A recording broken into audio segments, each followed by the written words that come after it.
Professional makeup artist नहीं हो, आपको मेकअप करना नहीं आता, आप एक बिगिनर हो, school college office events wedding में खुद मेकअप करना चाहते हो, लेकिन आपको नहीं पता कि कौन से प्रोडक्ट्स हमें यूज करने चाहिए, क्योंकि अभी सोशल मीडिया पे इतनी ज्यादा कंफ्यूजन बढ़ गई है। हर कोई बोल रहा है ब्यूटी ब्लेंडर्स ये वाले यूज करो, कोई बोल रहा है ब्रश यूज करो, कोई बोल रहा है प्राइमर यूज करो, कोई कह रहा है मत करो।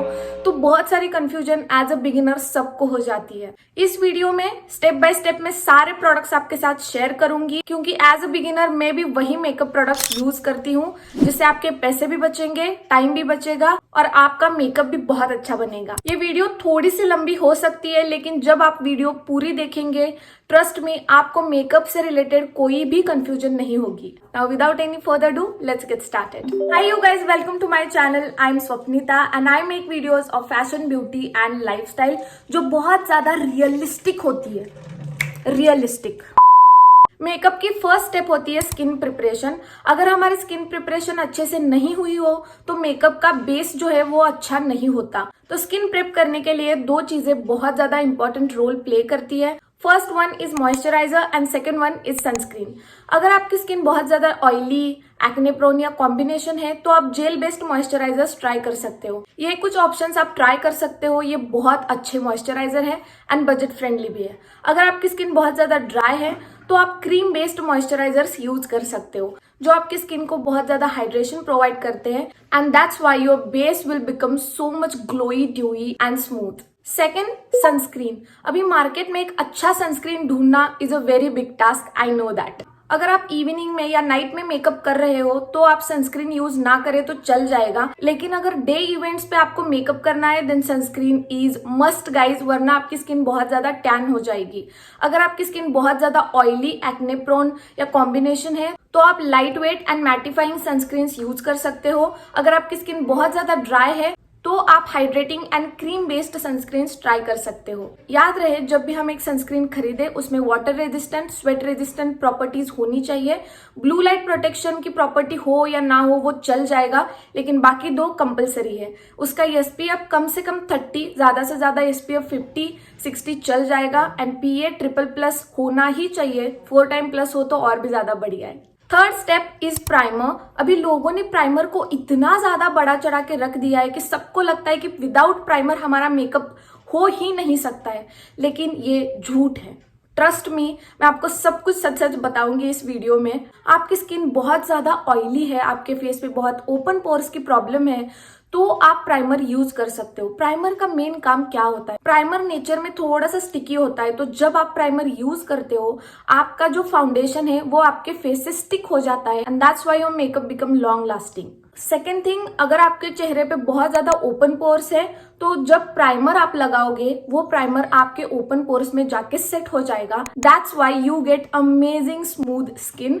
तो जब आप स्मूथ स्किन पे बेस लगाओगे, फाउंडेशन लगाओगे, मेकअप करोगे तो वो जो मेकअप है वो बहुत ज्यादा स्मूथ और क्या कहेंगे इवनली स्प्रेड होता है। वही अगर आप नॉर्मल ओपन पोर्स पे विदाउट प्राइमर मेकअप करोगे तो वो फाउंडेशन आपके पोर्स में जाके सेट हो जाएगा, अटक जाएगा and it will look so cakey, patchy and sweaty as well. तो इस कंडीशन में आपको प्राइमर यूज करना ही है। लेकिन आपकी स्किन ड्राई या नॉर्मल है तो आप प्राइमर आराम से स्किप कर सकते हो। मेरी personal skin dry and sensitive है and usually I don't use primers, लेकिन फिर भी मेरा मेकअप बहुत टाइम तक सेट रहता है, लॉन्ग लास्टिंग रहता है, पैची, मेल्टी बिल्कुल भी नहीं लगता। लेकिन फिर भी आपको लगाना ही है तो आप एक silicone based sunscreen as a primer use कर सकते हो। तो आपको एक्स्ट्रा प्राइमर खरीदने की जरूरत नहीं है, ऐसा मुझे लगता है। Fourth, foundation. जब भी आप फाउंडेशन खरीदने जाओ आपको थोड़े चीजों का ध्यान रखना ही रखना है। फर्स्ट, फाउंडेशन में अंडरटोन्स होते हैं। वार्म अंडरटोन के लिए फाउंडेशंस अलग मिलते हैं, कूल अंडरटोन के लिए फाउंडेशंस अलग होते हैं एंड न्यूट्रल अंडरटोन्स के फाउंडेशंस अलग होते हैं। सेकेंड फैक्टर, उसका कवरेज। अगर आप डेली बेसिस पे फाउंडेशन यूज करना चाहते हो then low coverage foundation is best for you, लेकिन उससे आपके pigmentation, dark spots, dark circles बिल्कुल भी हाइड नहीं होते। यह आपको थोड़ा सा स्किन लाइक फिनिश या नेचुरल मेकअप लुक देता है। आपको अगर बहुत इंपॉर्टेंट फंक्शंस अटेंड करने हैं, आपके फेस पे बहुत ज्यादा अनइवननेस है, dark spots, sun spots, tanning या पिगमेंटेशन हो रखी है, तो उस टाइम पे medium coverage and high coverage foundations are best for you. Dry skin के लिए ड्यूई फाउंडेशंस होते हैं, इल्यूमिनेटिंग फाउंडेशंस होते हैं ऑयली स्किन के लिए मैटिफाइंग फाउंडेशंस मिलते हैं। जब भी आप फाउंडेशन खरीदो उसका शेड आपके स्किन के शेड से एग्जैक्टली मैच करना चाहिए। कुछ ब्रांड्स ऐसे हैं जो बहुत ज्यादा ऑक्सीडाइज हो जाते हैं 1 घंटे के बाद या आधे घंटे के बाद, उस टाइम पे आप एक शेड लाइटर फाउंडेशन खरीद सकते हो। लेकिन अगर किसी फाउंडेशन का ऑक्सीडेशन टाइम थोड़ा सा लॉन्ग है तो आप एग्जैक्ट स्किन टोन का ही फाउंडेशन खरीदना, अदरवाइज वो मेकअप जैसा नहीं लगता है। नेक्स्ट, फाउंडेशन को ब्लेंड करने के लिए आप 3 चीजों का इस्तेमाल कर सकते हो। First, hand. यस, आप हैंड से ही बहुत अच्छे से फाउंडेशन ब्लेंड कर सकते हो। मैंने ये बहुत बार ट्राई किया है and it works amazing. Second, beauty blender. आप कौन से भी ब्रांड का ब्यूटी ब्लेंडर ले सकते हो, ज्यादा मैटर नहीं करता है। बस इतना याद रखना कि जब भी आप ब्यूटी ब्लेंडर यूज करो उसको थोड़ा डैम्प करके यूज करना, इससे आपका बेस जो है बहुत ज्यादा स्मूथ लगता है। Extra foundation beauty blender absorb कर लेता है and that's why your makeup looks like fantabulous. Third, brush. अभी ब्रश में भी बहुत सारी वैरायटीज अवेलेबल है। बहुत सारे मेकअप आर्टिस्ट आपको बताएंगे कि ये वाला ब्रश भी खरीदो, वो वाला ब्रश भी खरीदो। 100-150 ब्रश तो उनके पास होते ही है, लेकिन हमें एज अ बिगिनर इतने सारे ब्रशेस खरीदने की बिल्कुल भी जरूरत नहीं है। आप बस एक फ्लफी ब्रश खरीद लेना एंड दैट्स इट। मेकअप में एक बात बहुत ज्यादा इंपॉर्टेंट है, ब्लेंडिंग इज द की। अगर आपका फाउंडेशन अच्छे से ब्लेंड नहीं होगा तो आपका मेकअप बहुत ज्यादा पैची एंड केकी बन जाता है। कोई भी प्रोडक्ट आप यूज कर लो लेकिन ब्लेंडिंग उसका अच्छे से होना चाहिए। Next, concealer. अगर आपको बहुत ज्यादा डार्क सर्कल्स हैं, माउथ अराउंड बहुत पिगमेंटेशन है, थोड़ी सी अनइवननेस है, then concealer is best choice for you. मुझे ऐसा लगता है कि एक बार आप फाउंडेशन ना खरीदो तो चलेगा, लेकिन बाय अ गुड कंसीलर। जब भी आप कंसीलर खरीदो वो आपके स्किन टोन से एग्जैक्टली मैच करना चाहिए। आपने सिर्फ कंसीलर लगा लिया, उससे कॉम्पैक्ट से सेट कर लिया, थोड़ी सी लिपस्टिक लगाई and that's it guys, you are just good to go. मुझे ऐसा लगता है कि नेचुरल मेकअप लुक के लिए, नो मेकअप लुक के लिए, डेली वियर के लिए concealer is the amazing and fantastic option for every single girl. Next is compact. अभी कॉम्पैक्ट सबके पास होना ही चाहिए। कॉम्पैक्ट का जो शेड है वो चूज करना is quite difficult and tricky, ऐसा मुझे लगता है। अगर आपने गलत कॉम्पैक्ट यूज किया तो आपका फेस डल भी दिख सकता है एंड बहुत ज्यादा क्या कहते हैं, आप जोकर जैसे भी लग सकते हो। एक अच्छा कॉम्पैक्ट ढूंढने के लिए थोड़े से एफर्ट्स लगते हैं, लेकिन once you get it you are done. Maybelline का कॉम्पैक्ट बहुत अच्छा है। मैंने मामा अर्थ का भी ट्राई किया है, फेसेस कैनेडा का भी ट्राई किया है, तो आप भी ये ट्राई कर सकते हो। इसमें थोड़ी सी शेड वैरायटीज भी अवेलेबल है, तो brown skin, medium skin, fair skin, सारे स्किन टोन वाले आराम से इसको खरीद सकते हैं। Next thing is loose powder. एक बात याद रखना, लूज पाउडर कवरेज बिल्कुल भी नहीं देता। लूज पाउडर मेकअप को, फाउंडेशन को सेट करने के लिए होता है, उसे लॉन्ग लास्टिंग बनाने के लिए होता है। अगर आपकी स्किन बहुत ज्यादा ऑयली है, आप समर्स में मेकअप कर रहे हो, then you can use loose powder to set your entire face. इससे आपका मेकअप स्वेट प्रूफ रहता है एंड लॉन्ग लास्टिंग भी रहता है। लूज पाउडर मेकअप को सेट करने के लिए होता है, वही कॉम्पैक्ट का यूज हम टचअप के लिए करते हैं, क्योंकि उसमें थोड़ा सा टिंट या फिर कवरेज होता है।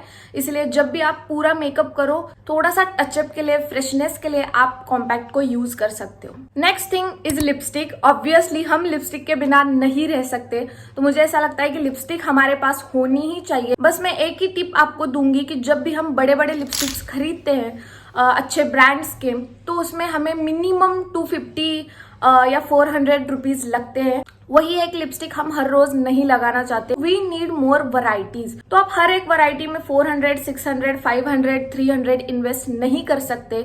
तो मैं ऐसा कहूंगी कि जो मिनी लिपस्टिक्स होती है, जो हमें कॉम्बो में मिलती है, तो वो आप ट्राई करना, क्योंकि इससे हमारे पैसे भी बचेंगे and we will get amazing varieties. और मिनी लिपस्टिक भी 3-4 महीने आराम से चल जाती है और हर रोज आपको एक अलग लिप शेड लगाने की टेंशन भी नहीं लगती। मोस्टली आप न्यूड शेड्स में इन्वेस्ट करना। अभी जो हमारी इंडियन स्किन है उस पे पिंक न्यूड्स इतने ज्यादा अच्छे से नहीं खिलते, बट ब्राउन न्यूड्स हम पे बहुत ज्यादा अच्छे लगते हैं। अगर आपका अंडरटोन कूल या पीच टोन वाला है तो आप पिंक न्यूड्स यूज कर सकते हो, लेकिन brown nudes suits us better. इसके बाद एक रेड लिपस्टिक हमारे पास होनी ही चाहिए। आप मामा अर्थ की ये वाली रेड लिपस्टिक ट्राई कर सकते हो। हर एक इंडियन स्किन टोन पे ये लिपस्टिक, ये शेड बहुत अच्छे से सूट करता है। Next thing is kajal. अगर आपको लड़कों को पटाना है then trust me girls, invest in kajal, क्योंकि लड़के तो भाई अपनी आंखों में ही मरते हैं। बाकी किसी चीजों की जरूरत उनको नहीं पड़ती। हाँ मतलब है वैसी, लेकिन उसके लिए मेकअप नहीं, हमें जिम ज्वाइन करना पड़ता है। अगर आपके पास एक अच्छा सा काजल हो तो आप उसे स्मोकी आईज क्रिएट कर सकते हो, आप उसे एज अ लाइनर यूज कर सकते हो, आप उसे एज अ आईब्रो पाउडर या आईब्रो जेल की तरह यूज कर सकते हो। मल्टीपल यूज है तो एक काजल आपके पास होना ही चाहिए। अगर आपको लाइनर लगाना बहुत ज्यादा पसंद है तो आप लाइनर में इन्वेस्ट कर सकते हो, या फिर मैंने जैसे बताया कि आप काजल को ही एज अ लाइनर की तरह भी यूज कर सकते हो। तो आप एक्स्ट्रा पैसे वेस्ट ना ही करो तो अच्छा है। Next thing, blush and highlighter. आपको एक्स्ट्रा ब्लश खरीदने की जरूरत मुझे तो नहीं लगती। क्यों एक्सपेरिमेंट करना है जब आप लिपस्टिक को एज अ ब्लश यूज कर सकते हो। बी वेरी ऑनेस्ट, अगर आपकी स्किन प्रिपरेशन अच्छे से हो गई है तो आपको एक्स्ट्रा हाइलाइटर की जरूरत नहीं लगती। और हाइलाइटर एक artificial and fake glow add करता है आपके फेस पे, जो सबको नजर आता है। मुझे ऐसा लगता है कि फेक ग्लो से कहीं ज्यादा अच्छा है कि आपका फेस ग्लो लेस रहे, क्योंकि थोड़ी रियलिटी होनी चाहिए। इतना भी फेक मेकअप हमें नहीं करना है कि धोने के बाद हम खुद को ना पहचान सके कि अरे ये मैं हूं, ये कब हो गया। मेकअप में तो बहुत सुंदर लगती हूँ मैं, मेकअप निकालने के बाद कुछ अजीब ही लगती हूँ। इन सारी चीजों से सेल्फ डाउट क्रिएट हो जाता है। आई एम सो सॉरी, ये सारी चीजें मैं आपको इस वीडियो में नहीं बताने वाली थी, लेकिन this is the reality. Reality is boring and bitter but this is the reality guys, and we all should accept it. जब भी आप एक वीडियो में मेकअप देख रहे हो वो अलग होता है and it looks totally different in reality. एक मेकअप आर्टिस्ट जब वीडियो बनाता है, फेस पे टेक्सचर दिखता है, सारे प्रोडक्ट्स दिखते हैं कि हमने कुछ तो फेस पे अप्लाई किया है, तो हमें ऐसा लगता है कि उनके प्रोडक्ट्स, उनका मेकअप इतना स्मूथ, ग्लोई ड्यूई दिख रहा है, उनका हाइलाइटर इतने अच्छे से उभर के आ रहा है, why it's not looking good on me. तो इसका रीजन यही है कि नेचुरल लाइट्स में चीजें अलग दिखती है, स्किन अलग दिखती है, एंड आर्टिफिशियल लाइट्स में स्किन अलग दिखती है। ऊपर से उसमें फिल्टर्स लगाए होते हैं, कैमरा की क्वालिटी होती है, उसमें थोड़ी सी एडिटिंग की जाती है, तो मेकअप कैमरे पे बहुत अलग लगता है एंड रियलिटी में बहुत अलग लगता है। तो आप जितने कम प्रोडक्ट्स यूज करेंगे, जितनी कम लेयरिंग करेंगे, उतना ही रियलिटी में मेकअप अच्छा दिखता है। तो आप हाइलाइटर या ब्लश यूज मत करना, क्योंकि इसका सब्स्टिट्यूट हमारे पास ऑलरेडी अवेलेबल है। मेकअप आर्टिस्ट है, उनका काम है अलग अलग मेकअप करना या मेकअप के वीडियोस बनाना, तो they definitely needs a lots of products. But as a beginner हम बस कॉलेज या ऑफिस के लिए मेकअप करेंगे तो हमें बहुत सारे प्रोडक्ट्स की जरूरत बिल्कुल भी नहीं पड़ती। Next thing is setting spray.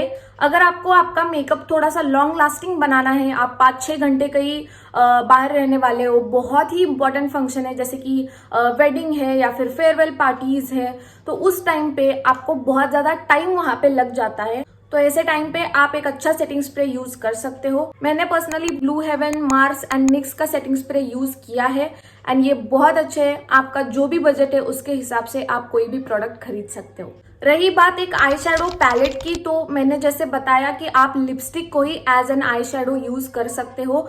Again हम इतना एक्सपेरिमेंट नहीं करते आईज के साथ। जब भी हम कॉलेज जाते हैं तो आज मैंने ब्लू आई शेडो लगा लिया, कल मैंने पर्पल लगा लिया, उसके बाद मैंने येलो आई शेडो लगा लिया। This is not practically possible. College से हमें बाहर निकाल दिया जाएगा, क्योंकि हमारा college student of the year के कॉलेज जैसा बिल्कुल भी नहीं है। अगर आपको ड्रामेटिक आईज थोड़ी सी पसंद है तो आप कलरफुल लाइनर की तरफ जा सकते हो, कभी कभी वो यूज हो जाता है, लेकिन प्लीज आप एक ब्रांडेड आई शेडो पैलेट बिल्कुल भी मत खरीदना। It's just and just waste of money. लेकिन अगर आपके पास बहुत ज्यादा पैसे हैं, आपको खरीदना ही है, तो आप एक ऐसा आई शेडो पैलेट यूज करना, खरीदना जिसमें सारे शेड्स ग्लिटरी हो, नॉर्मल नहीं ग्लिटरी, उसका पिगमेंटेशन थोड़ा सा अच्छा हो, दैट्स इट।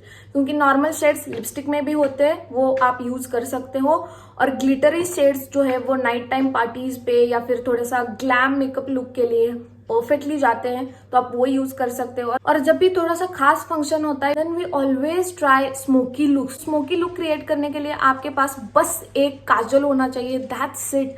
आपको ब्लैक आई शेडो एंड अलग अलग आई शेडो लगाने की जरूरत भी नहीं पड़ती है, तो क्यों ही खरीदना है जब जरूरत ही नहीं है। तो रियलिटी, उसकी यूटिलिटी, प्रैक्टिकल पर्पस को ध्यान में रख के ही आपको प्रोडक्ट्स चूज करने हैं।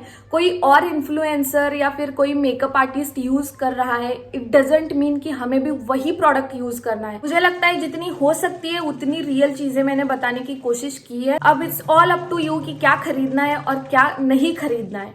बस मैं ये कहूंगी कि इन्फ्लुएंस होना अच्छी बात है, लेकिन ब्लाइंडली इन्फ्लुएंस होना किसी से, ये आप पे ही भारी पड़ जाएगा। बस मैं ये कहूंगी कि इन्फ्लुएंस होना अच्छी बात है, लेकिन ब्लाइंडली इन्फ्लुएंस होना किसी से, ये आप पे ही भारी पड़ जाएगा, क्योंकि पैसे का, स्किन का नुकसान हमें भुगतना पड़ता है एज अ कंज्यूमर। कभी भी लाइफ में कुछ भी खरीदो, be wise and practical guys. Okay, that's it for today's video. I hope you find this video informative. If you, then please don't forget to subscribe my channel. We will meet in next video. Till then, take care and bye guys.